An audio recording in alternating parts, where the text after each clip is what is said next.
Hey guys, welcome back to another bedtime story. Tonight, we're diving deep into one of history's most brutal survival challenges, where frostbite claimed fingers, where pneumonia stalked through wooden walls, and where families faced a choice between freezing to death or watching their loved ones slip away in the endless, merciless cold. But before we begin this journey into the frozen past, if you're enjoying these stories, please hit that like button. It really helps the channel grow. And don't forget to subscribe. We're building an amazing community of history lovers and dreamers here. Also, drop a comment and let me know where you're listening from. I love hearing from you all around the world. Now, dim those lights. Maybe turn on a fan or open a window. Get comfortable under your warm blankets and prepare to appreciate just how fortunate we are today. Because tonight, we're going back to a time when survival wasn't guaranteed, when winter meant death was always just one cold night away. Congratulations! You've just woken up in medieval England. The year is 1347, and you're about to experience the most challenging months of your life. The first thing that hits you is the cold. Not the kind of cold you know from your modern heated homes, but a bone-deep, life-threatening cold that seeps through every crack, every gap, every thin layer of protection between you and the frozen world outside. You're lying on what can barely be called a bed. Rough wooden planks covered with straw that's already beginning to rot and smell of mildew. The straw is damp. It's always damp in winter, and it crackles beneath you like brittle leaves. Your breath forms clouds in the air, thick white puffs that dissipate quickly in the frigid darkness of your one-room home. The walls around you are made of wattle and daub, thin strips of wood woven together and plastered with a mixture of mud, animal dung, and straw. You can feel the wind whistling through the gaps, carrying with it the scent of snow and the promise of even colder days ahead. There's no glass in the windows, just wooden shutters that barely keep out the elements, and even those are warped and cracked from years of harsh weather. Your clothes, if you can call them that, are rough wool garments that scratch against your skin. They're dirty. They smell of smoke and sweat and things you'd rather not think about, but they're all that stands between you and hypothermia. You haven't changed them in weeks, maybe months, because washing clothes in winter means they might never dry, and wet clothes in this cold mean certain death. The smell in your home is overwhelming, a mixture of unwashed bodies, rotting straw, smoke from the meager fire, and the earthy organic smell of the animals that share your living space. Yes, animals. The family cow stands in the corner, her warm breath creating its own small cloud of vapor, and a few chickens huddle together on a makeshift roost. Their body heat, as unpleasant as their presence might be, could mean the difference between life and death on the coldest nights. In the center of your home, if you're lucky, burns a small fire in a simple stone hearth. The flames dance weakly, casting long shadows on the walls, and the smoke. Well, the smoke has nowhere to go but up through a hole in the roof. Most of it stays in the room, stinging your eyes, coating your lungs, but at least it's warm smoke. The fire consumes wood that you've spent precious daylight hours gathering. Every stick, every branch, every piece of kindling represents time and energy you could barely afford to spend. Your family huddles around this fire, not just for warmth, but for the psychological comfort it provides. The flames represent hope, life, the promise that you might see another dawn. Your children, if you have any, are wrapped in whatever scraps of cloth you could find, their faces pale in the firelight, their eyes reflecting both the flames and a wisdom that comes from facing death before reaching adulthood. The night sounds are different in medieval winter. There's the constant whistle of wind through the cracks, the settling and creaking of wooden beams contracting in the cold, the soft lowing of the cow, the rustle of straw as family members try to find more comfortable positions, and underneath it all, the sound of breathing, slow, deliberate, careful breathing that conserves energy and warmth. You know, as you lie there in the flickering firelight, that morning is still hours away, and morning doesn't guarantee warmth, it only guarantees another day of the same struggle. You know that families in neighboring homes are facing the same battle, that some of them won't make it through the winter, that children and elderly parents are most at risk, and that your own survival depends on a combination of preparation, luck, and the unbreakable bonds that hold your family together. But here's what our medieval ancestors understood, what they knew in their bones. Winter wasn't just about surviving the cold, it was about surviving together. It was about sharing body heat, sharing resources, sharing hope when everything seemed hopeless. They developed techniques, strategies, ways of thinking about cold and hardship that we can barely imagine today. As you settle in for what you hope won't be your last night, as you listen to the wind howling outside your fragile walls, you're about to discover the incredible ingenuity, the remarkable resilience, and the deep, abiding love that helped ordinary people face extraordinary challenges. Your eyes adjust to the darkness, and you begin to notice the intricate ways your medieval family has adapted to survive.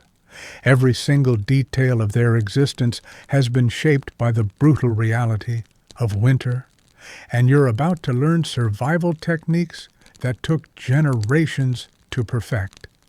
Look at how they've arranged themselves around the fire. This isn't random. This is strategy. The youngest children and the oldest family members are positioned closest to the flames. Their smaller bodies lose heat faster, their immune systems more vulnerable to the cold that kills silently in the night.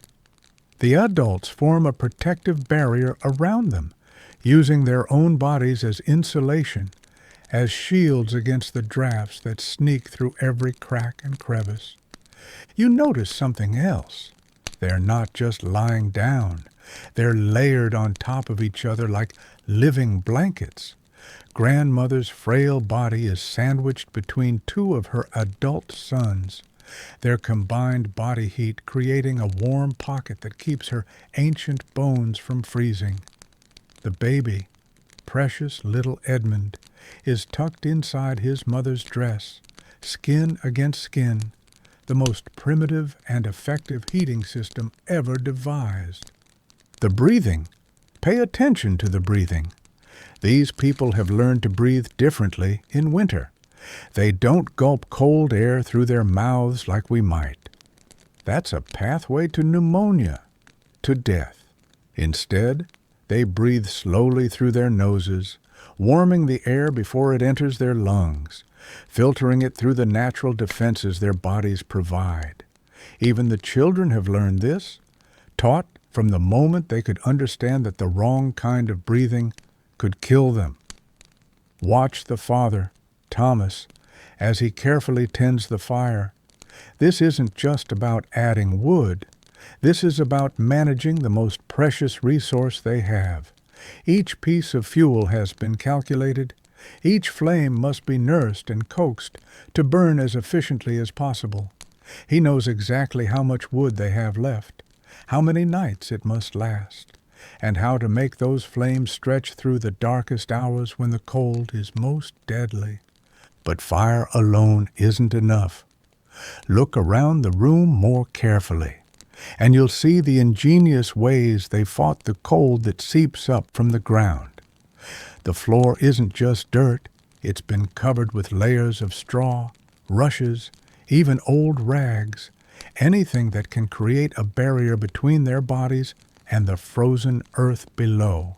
The straw is replaced regularly, not for cleanliness, but because wet straw conducts cold and dry straw insulates. See those stones near the fire? Those aren't just decoration. They're medieval heating pads. During the day, when the fire burns brighter, those stones absorb heat, and at night they're wrapped in cloth and placed against the bodies of the most vulnerable family members. A heated stone can provide warmth for hours, radiating comfort long after the fire has died down to glowing embers. The clothes they wear tell their own story of survival, layer upon layer, each serving a specific purpose. The innermost layer is linen, if they're fortunate enough to have it, because linen wicks moisture away from the skin. Over that, wool, as much wool as they can afford or make, because wool retains warmth even when wet. And over that, more wool and leather and anything else they can find to trap air and create insulation. But here's something that might shock you. They don't wash these clothes, not in winter, not unless absolutely necessary. The dirt, the oils from their skin, the accumulated grime, it all serves a purpose. It fills in the gaps between the fibers. It makes the fabric more windproof. It creates an additional layer of protection against the elements. Cleanliness, as we understand it, is a luxury they literally cannot afford. Look at their hands, their faces. See how they've learned to protect the extremities that are most vulnerable to frostbite. They wrap their hands in strips of cloth, multiple layers, creating primitive mittens that keep their fingers warm enough to function.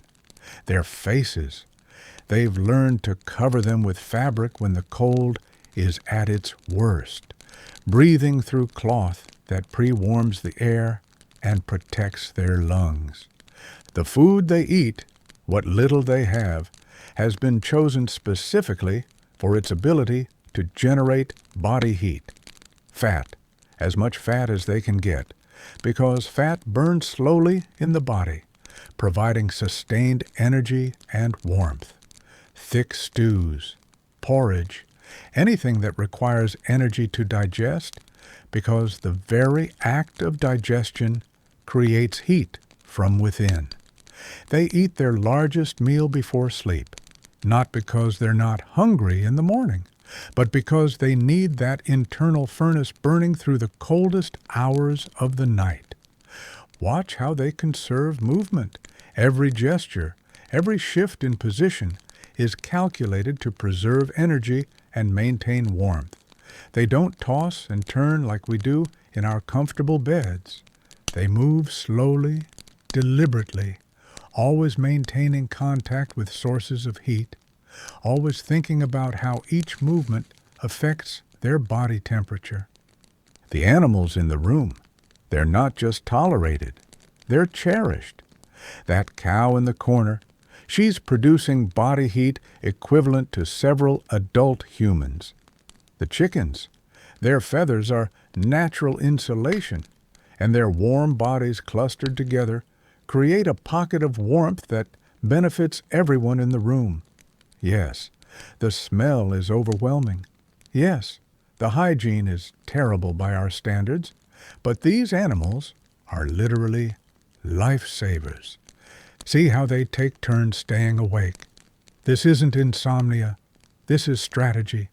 Someone must always be awake to tend the fire, to listen for sounds that might indicate danger, to check on the most vulnerable family members, to ensure that the carefully orchestrated survival system doesn't break down. They sleep in shifts, in rotations, making sure that their collective vigilance never wavers. The psychological techniques they use are just as important as the physical ones. They tell stories, quiet stories that don't require much energy, but keep their minds occupied, keep fear and despair at bay.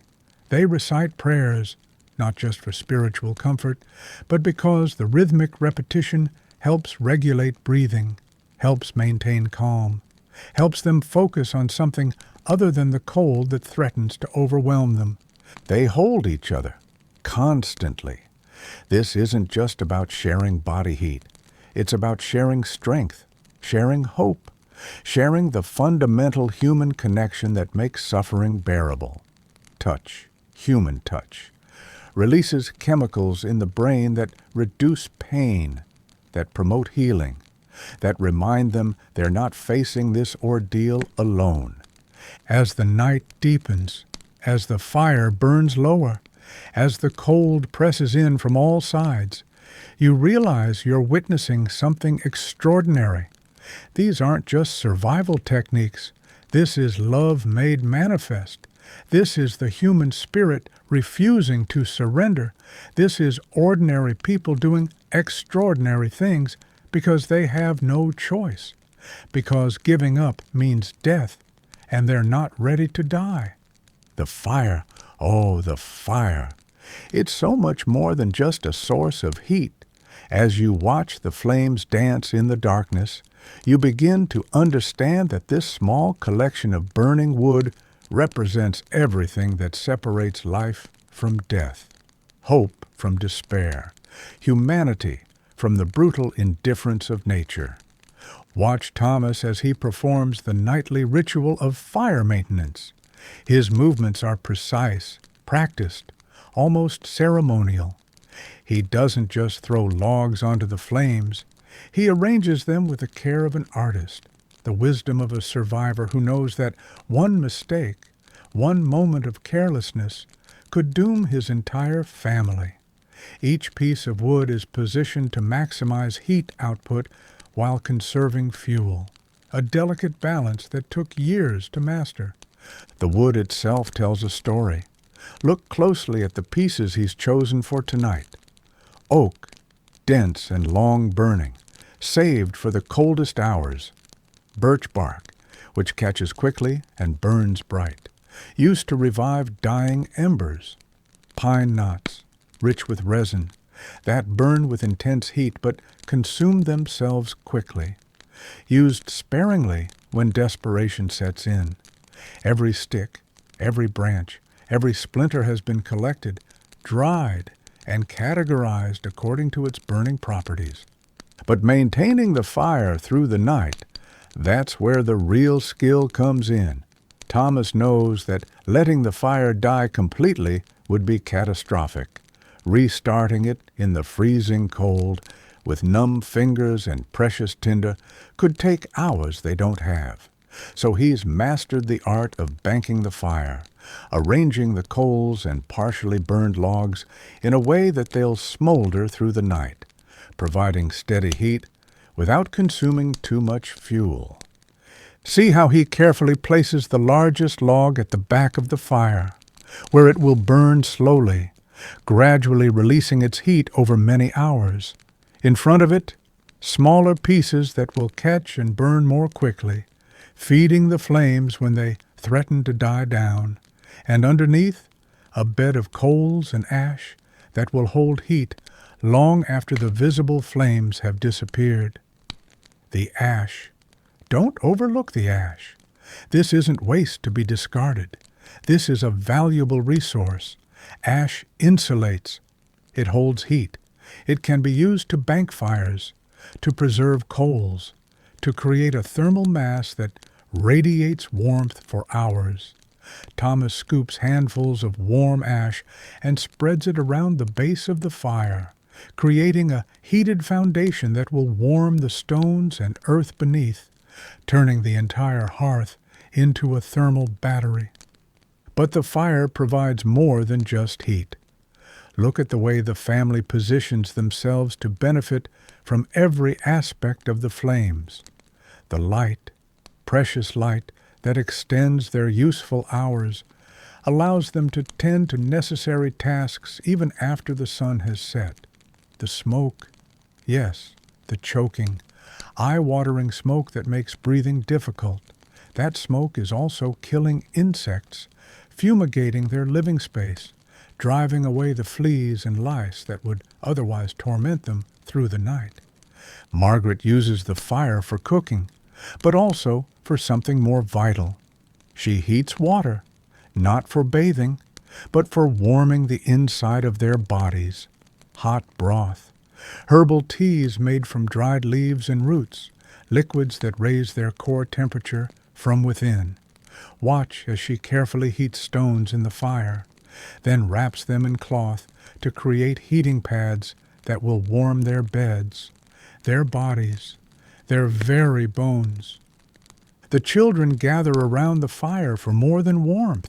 This is their entertainment, their television, their internet, all rolled into one. The flames cast dancing shadows on the walls, creating moving pictures that spark imagination, that tell stories without words. Young Catherine stares into the fire, watching the shapes and patterns, letting her mind wander to warmer places, to spring meadows, to summer sunshine, to times when cold wasn't a constant threat. Little William has learned to read the fire like a book. He knows when it needs more air, when the logs need repositioning, when the flames are about to die down and require attention. At 6 years old, he's already an expert in fire management, a skill that will serve him for the rest of his life, assuming he survives this winter. The fire also serves as a timekeeper.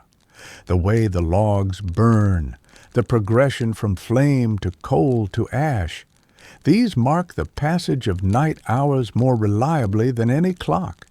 Thomas knows that when the oak log burns down to a certain size, when the coals glow a particular color, when the ash reaches a specific depth, it's time to add more fuel, time to adjust the airflow, time to prepare for the coldest hours before dawn. But perhaps most importantly, the fire is a psychological anchor, a focus point that prevents the mind from dwelling on the cold, the hunger, the very real possibility that this might be their last winter. The flames represent continuity.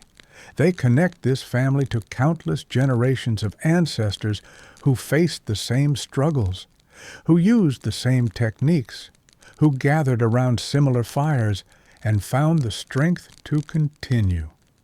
As the night wears on, as the wind howls louder outside their fragile walls, the fire becomes more than a survival tool. It becomes a symbol of human defiance against the forces that would destroy them. Every flame that dances upward is a small victory. Every coal that glows red in the darkness is a declaration that they refuse to surrender, that they will fight for every hour, every minute, every second of life. The other families in the village, huddled around their own fires, facing their own battles against the cold, they too understand the sacred nature of flame. When morning comes, those who have successfully maintained their fires through the night will be the survivors, the ones who live to see another day, another chance to gather fuel, another opportunity to face the endless challenge of winter. The fire crackles and pops, sending sparks up toward the hole in the roof, and for a moment, just a moment, those sparks look like stars, like tiny points of hope rising into the darkness, carrying with them the dreams and prayers of a family that refuses to give up, that will burn everything they have, sacrifice everything they possess, to keep that sacred flame alive until spring returns. In the flickering light of the dying fire, you witness something that might seem uncomfortable to modern eyes, but represents the most fundamental survival strategy known to humanity. Human bodies, warm-blooded, heat-generating, becoming living furnaces in the fight against death by cold. Look at how the family has arranged themselves. This isn't accidental. This isn't casual. This is a carefully orchestrated system of human heating that has been refined over generations. Margaret lies in the center, her body still generating heat from the meal she consumed hours ago. The baby Edmund pressed against her chest, skin to skin, the most efficient heat transfer method ever discovered. On either side of Margaret, the older children, Catherine and William, their smaller bodies nestled against their mother's warmth, but also serving as additional insulation, additional heat sources. Their father Thomas, his larger frame forming a protective barrier against the drafts, his body heat radiating outward, creating a warm microclimate in the midst of the freezing room. But this is more than just lying close together. Watch how they breathe, how they synchronize their breathing patterns, deep, slow, measured breaths that generate heat through the very act of respiration. Each exhale creates a small cloud of warm vapor. Each inhale draws in cold air that their bodies must warm, turning their lungs into internal heating systems. The grandmother, old Anna, she lies between two of her adult sons, her frail body producing little heat of its own, but benefiting from the thermal output of two healthy men. Her sons, they've positioned themselves so that their breathing, their body heat, their very life force, flows toward their mother, keeping her alive through the coldest hours when her own body might fail her. Notice how they move, or rather, how they don't move. Every shift in position is calculated, deliberate, designed to maintain the heat they've collectively generated. When young Catherine needs to adjust her position, she doesn't just roll over. She carefully maintains contact with her mother's warm body while slowly repositioning herself, never breaking the chain of warmth that keeps them all alive. Their clothes, the multiple layers they wear, even to bed, these aren't just for insulation. They're for creating air pockets that their body heat can warm and maintain. The rough wool against their skin, it traps air, creates tiny spaces that their bodies can heat, turning their clothing into personal heating systems that move with them, warm with them, live with them. But body heat alone isn't enough. See how they've learned to generate additional warmth through muscle tension, through tiny movements that increase circulation, through isometric exercises that can be performed without disturbing the family's sleep arrangement. Thomas, even while lying still, is flexing and relaxing his muscles, sending warm blood to his extremities, preventing frostbite, maintaining the circulation that keeps his body's furnace burning. The children have been taught specific techniques for staying warm.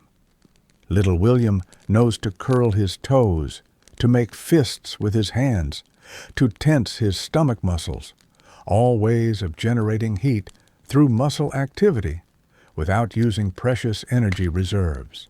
Catherine has learned to breathe on her hands, to tuck her feet up under her body, to use her own warm breath as a heating source for her extremities. Margaret, even in her exhaustion, even while caring for the baby, continues to rub her hands together, to massage her feet, to keep her blood flowing to the parts of her body most vulnerable to cold. She knows that losing fingers or toes to frostbite would make her less capable of caring for her family, would make her a burden rather than a contributor to their survival. The positioning of their bodies creates convection currents, warm air rising from their collective body heat, circulating around their makeshift bed, creating a pocket of warmer air that benefits everyone. The baby, generating the least heat but requiring the most warmth, is positioned where these air currents converge, where the combined thermal output of his family creates the warmest microenvironment possible. But this system requires cooperation, coordination, sacrifice. Thomas, the largest and strongest, generates the most heat, but he positions himself on the outside of the group, where he'll be coldest, using his body as a shield to protect his family from the drafts and cold air that penetrate their home. He accepts being colder so that his children can be warmer, so that his wife can maintain the body heat needed to keep their baby alive. The breathing techniques they use, these aren't just about staying warm. They're about staying healthy, about preventing the lung infections that kill more people than the cold itself. They breathe slowly, deeply, through their noses when possible, warming and filtering the air before it enters their lungs. They know that rapid breathing, panicked breathing, cold air rushed into the lungs, that's a pathway to pneumonia, to death. As the night progresses, as their body heat warms the air around them, as their combined thermal output fights against the cold that presses in from all sides, you begin to understand that you're witnessing more than survival techniques. You're witnessing love made physical, care made tangible, the human capacity for self-sacrifice elevated to an art form. The old grandmother, her breathing shallow but steady, benefits from the warmth of two adult sons who have arranged their lives around keeping her alive. The baby, his tiny body dependent on his mother's heat, sleeps peacefully against her chest, his survival assured by her willingness to share her own life force. The children, learning even in sleep, absorbing the techniques that will serve them when they become the protectors, the heat sources, the guardians of the next generation. This is humanity at its most fundamental, bodies becoming furnaces, breath becoming warmth, love becoming the literal difference between life and death. As you watch this family sleep, as you see how they've turned themselves into a collective heating system, you realize that survival isn't just about individual strength. It's about the incredible power of human beings to care for each other, to share their warmth, to become more than the sum of their parts when faced with impossible challenges. As the longest hours of the night stretch before you, you witness something that transcends mere survival, something that reveals the deepest truths about human nature when stripped of all pretense, all comfort, all safety. This is the hour when the sharing of warmth becomes an act of profound love, when bodies become gifts, when sacrifice becomes as natural as breathing. The cow in the corner, her large body radiating heat like a living furnace. She's not just livestock. She's a member of the family's survival network.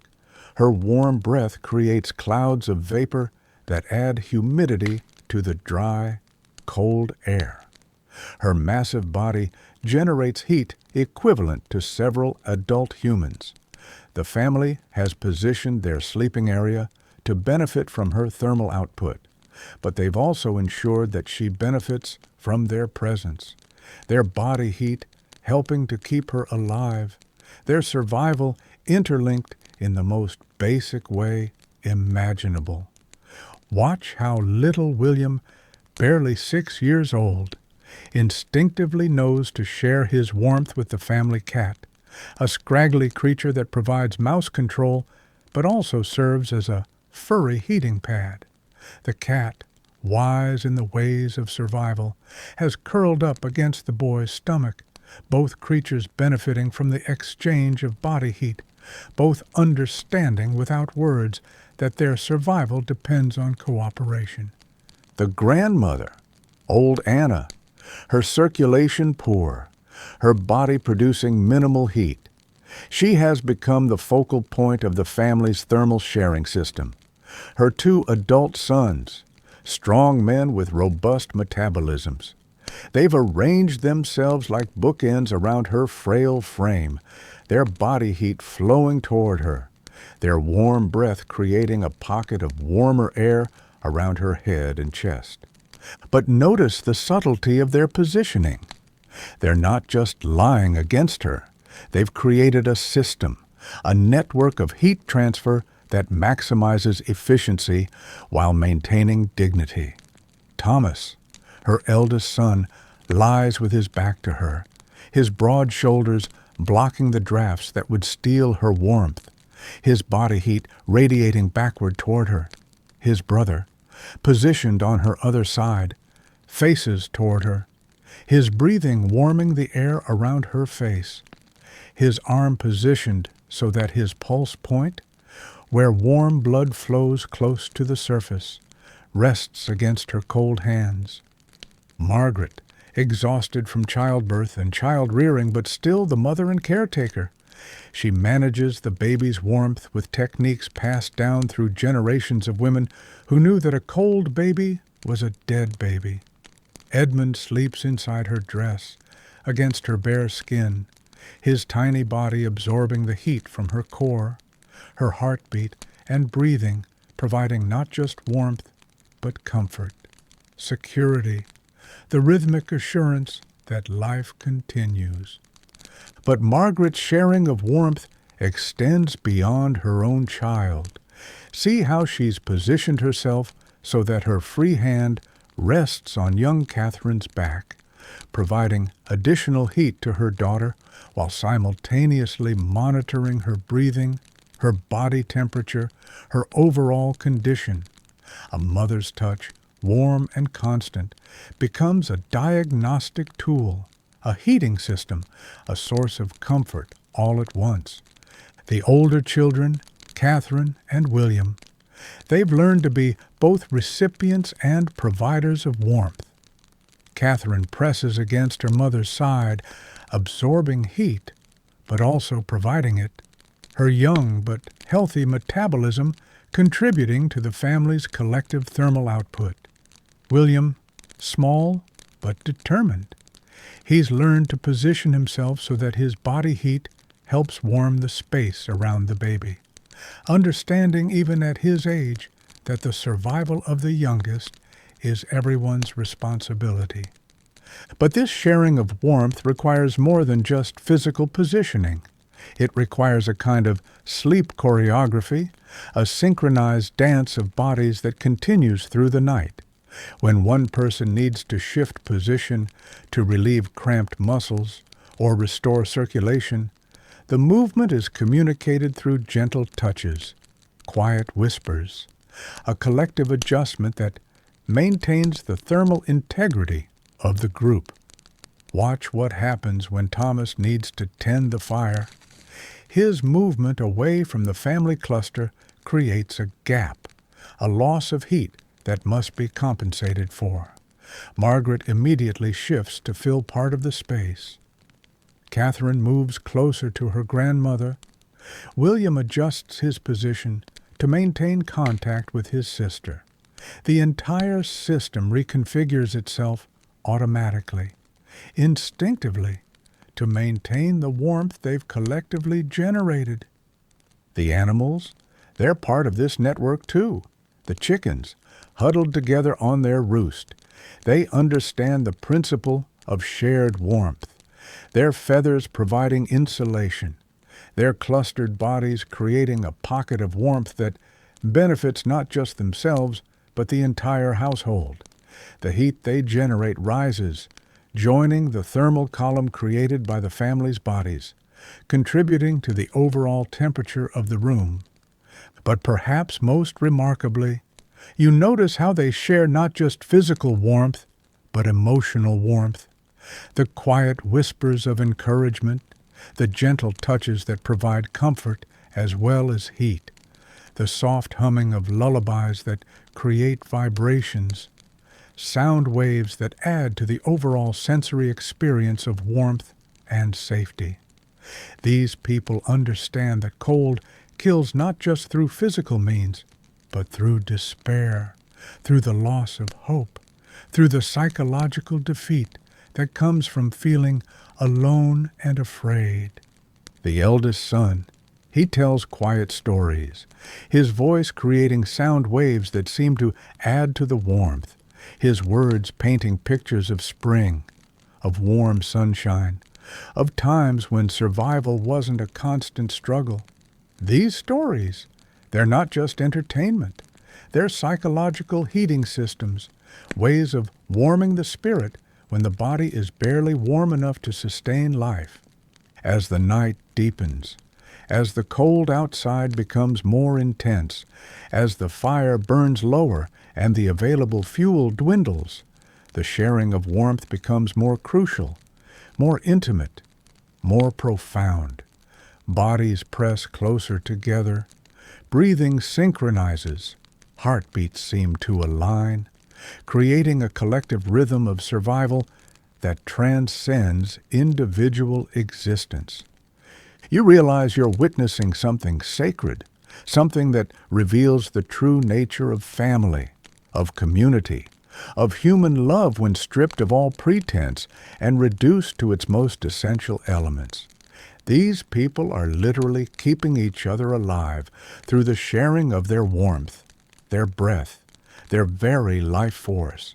They've become a single organism, a collective being whose survival depends on the willingness of each individual to give of themselves, to share what little they have, to put the group's survival above their own comfort. This is love made manifest in the most basic way imaginable. Warmth shared freely, without reservation, without thought of personal cost, because in this cold, dark night, they understand that their survival is not individual, but collective, that they will live together or die together, that warmth shared is life shared, hope shared, humanity shared.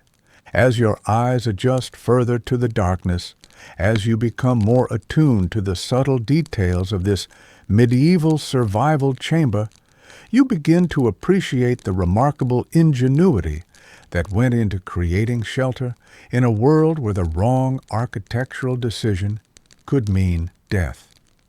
Every beam, every stone, every handful of mud and straw has been placed with the precision of someone who understands that their home is not just shelter, it's a life support system. Look at the walls more closely. These aren't just random assemblages of wood and mud. They're carefully engineered barriers against the elements. The wattle, those interwoven strips of wood, they've been cut from specific trees at specific times of year, when the wood is strongest, most flexible, most resistant to cracking and splitting. The craftsmen who built these walls knew which trees would bend without breaking, which wood would expand and contract with the seasons without creating gaps that would let in deadly drafts. The daub, that mixture of mud, straw, and animal dung that fills the spaces between the wooden framework, it's not just primitive concrete, it's a sophisticated thermal mass that absorbs heat during the day and radiates it back at night. The dung, yes, it's unpleasant to think about, but it contains fibers that bind the mixture together. It has antimicrobial properties that prevent rot, and it creates a seal that's both waterproof and windproof. But notice how the walls have been maintained, how every crack has been carefully sealed. Every autumn, before the cold sets in, the family inspects every inch of their walls, looking for gaps where the daub has cracked, where the wood has shifted, where the cruel forces of weather have created openings for heat to escape and cold to enter. These cracks are filled with whatever materials are available: moss from the forest floor, wool from their sheep, even fabric torn from worn-out clothing, anything that can block the flow of cold air. The thickness of the walls tells its own story. These aren't thin partitions like modern drywall. These are massive barriers, sometimes a foot thick or more, designed to provide thermal mass, insulation, and structural stability all at once. The builders understood that thin walls meant cold walls, and cold walls meant death. So they built thick. They built heavy. They built with the understanding that their lives would depend on their construction skills. Look at the roof above you. Those aren't just random bundles of straw. That's a carefully engineered thatching system that provides insulation, weather protection, and structural support. The straw has been laid in specific patterns, each bundle overlapping the one below it, creating a shingled effect that sheds water while trapping air, creating insulation that keeps heat in and cold out. The thickness of the thatch, often 2 feet or more, creates a thermal barrier that's remarkably effective. But the roof serves multiple purposes. Those bundles of straw, they're not just insulation. They're also storage, backup food for the animals in times of desperate need, and even emergency fuel for the fire if wood becomes scarce. Every element of this structure serves multiple functions because waste, inefficiency, single-purpose construction, these are luxuries that medieval peasants couldn't afford. The floor beneath you, it's not just dirt. It's carefully prepared earth that's been pounded flat, mixed with clay and straw, and covered with multiple layers of organic material. The bottom layer is coarse straw, providing drainage and insulation from the frozen ground below. Above that, finer straw, rushes, even sand when available, each layer serving a specific purpose in the thermal management of the home. But notice how the floor slopes slightly toward the door. This isn't accidental.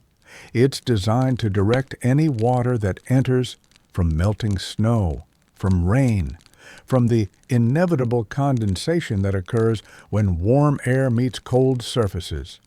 It directs that water away from the sleeping and living areas, preventing the dampness that would steal heat and promote disease.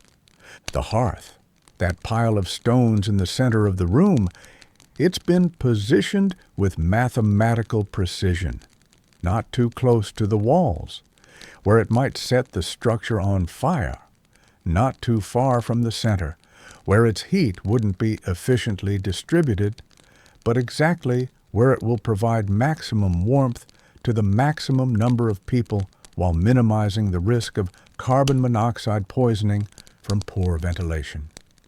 The stones themselves, they've been carefully selected. Not just any rocks would do. These are stones that won't crack when heated, that won't explode from trapped moisture, that will absorb heat during the day and radiate it back at night. Some of these stones may have been carried from miles away, chosen specifically for their thermal properties, their durability, their ability to serve as heat batteries in the endless fight against cold. The hole in the roof above the fire, it's not just a crude opening. It's a carefully engineered chimney that provides just enough ventilation to prevent smoke buildup while minimizing heat loss. Too large, and precious heat would escape.